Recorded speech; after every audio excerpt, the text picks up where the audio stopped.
Hello，大家好，又係我阿 King 啊。咁咧今日收到海康威視咧一個重大嘅消息啊，就係我哋嘅 G2 Pro V2.1.0有一個新嘅更新。咁咧呢個更新咧解決咗有時個 4G box 嘅掉線啦，同埋個圖像嘅優化。咁我哋首先睇下呢個圖像嘅優化。首先我哋睇翻下以前我哋嘅 G2 Pro 個畫面係點樣嘅先，嚟試下。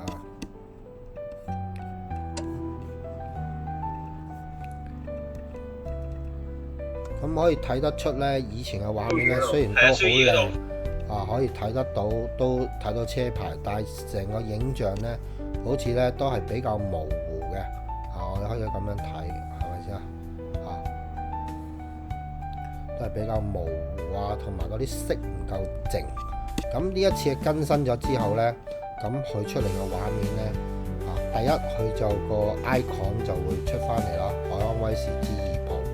咁咧，我哋可以睇到咧，畫面係相當之清晰嘅，亦都比個畫面咧，成個畫面係比以前乾淨嘅，咁可以好清楚咁去睇到任何嘅車牌其實都睇到，同埋包括個感光嘅顏色係靚咗好多好多嘅，呢一個更新咧就特別，我哋就係為香港客戶去調校。我哋可以睇下車牌。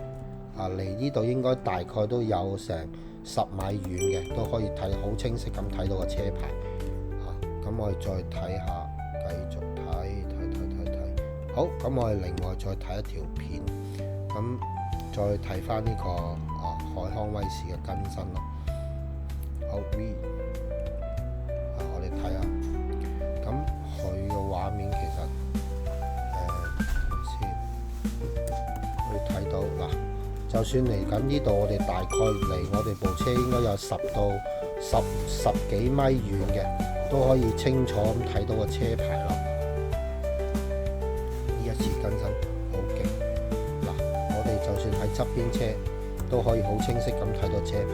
咁 G2 Pro 咧就而家就更新咗之後就非常之靚嘅，咁OK 啊。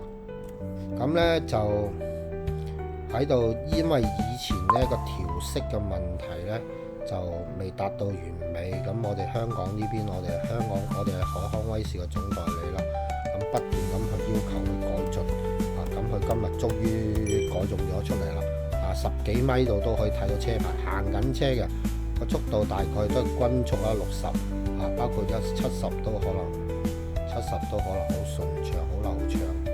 大家可以睇翻佢嗰啲顏色咧，真係